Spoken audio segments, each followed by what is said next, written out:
भारतीय नौसेना जहाज आईएनएस शारदा चल रही परिचालन तैनाती के हिस्से के रूप में 17 से 23 नवंबर तक पोर्ट एटरसीना, मेडागास्कर की यात्रा पर है।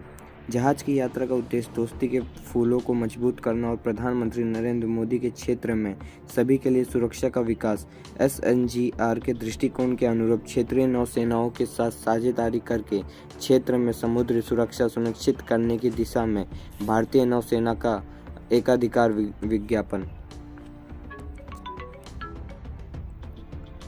आगमन पर आईएनएस शारदा के कमांडिंग ऑफिसर ने मेडागास्कर के डायना क्षेत्र के गवर्नर एरोना डायोडा मैरेस्की और अंतिसाना ने मालागास्की नौसेना बेस के कमांडर कैप्टन रावत रास को दीबी रानी वो के गलसेन में मुलाकात की। विज्ञप्ति के अनुसार यात्रा के दौरान जहाज नौसेना के साथ विभिन्न पेशेवर बातचीत और प्रशिक्षण आदान प्रदान में भाग लेगा। इस बीच विदेश मंत्री जयशंकर ने हाल ही में न्यूयॉर्क शहर में 78वें संयुक्त राष्ट्र महासभा सत्र के इतिहास द्वीपीय बैठक के हिस्से के रूप में अपने मेडागास्कर के समक्ष येवेट सिला से मुलाकात की। बैठक के दौरान विदेश मंत्री जयशंकर ने मेडागास्कर की विदेशी यात्रा की।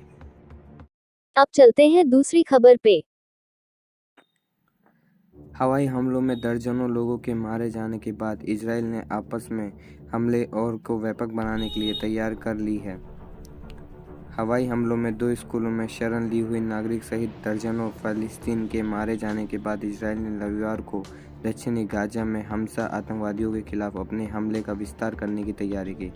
सप्ताह की शुरुआत में पर्चे गिरने के बाद इजराइल ने शनिवार को फिर से दक्षिणी गाजा के कुछ हिस्सों में नागरिकों का स्थानांतरित होने की चेतावनी दी, क्योंकि वह उत्तर अपने अधीन करने के बड़े छोटे तटीय क्षेत्र के उस हिस्से पर हमले की तैयारी कर रहे हैं।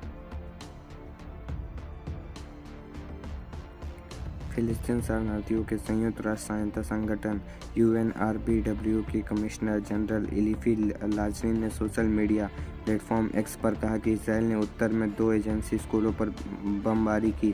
उन्होंने कहा उनमें से एक में 4000 से अधिक नागरिकों को आश्रय दिया गया था। उन्होंने कहा बच्चों समेत दर्जनों लोगों के मारे जाने की खबर दूसरी बार 24 घंटे से भी कम समय में स्कूलों के नहीं बख्श जाता। बस ये भयावह रुकनी चाहिए। गाजा के हमसा अधिकारियों में एक प्रवक्ता ने कहा कि स्कूल में 200 लोग मारे गए या घायल हुए। इजराइल की सेना ने कोई टिप्पणी नहीं की। फिलिस्तीन प्राधिकरण के अध्यक्ष महमूद अब्बास, जिनकी सरकार इजराइल के कब्जे वाले वेस्ट है।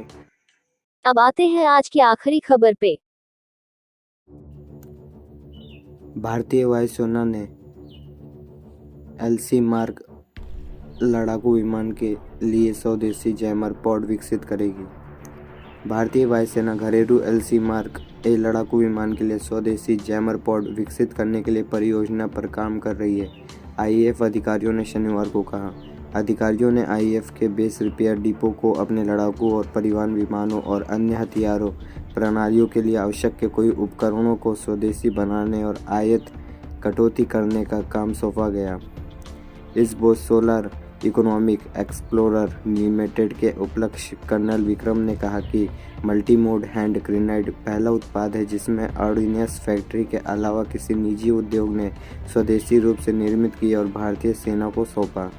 हमने पहले ही 10 लाख की मात्रा का निर्माण कर लिया और उसे इस सफलतापूर्वक भारतीय सेना को सौंप दिया है। यह एक हैंड ग्रेनेड का एक बहुत ही सुरक्षित प्रोटोटाइप और उन्नत प्रोटोटाइप है। इसमें सुरक्षा सुविधा भी जुड़ी गई है और इसके प्रभावाधिकार पहले की तुलना में बहुत अधिक हैं। उन्होंने कहा भारतीय सेना ने इसे बहुत अच्छी तरह से स्वीकार किया और हम जल्दी ही अगले ऑर्डर की उम्मीद कर रहे हैं।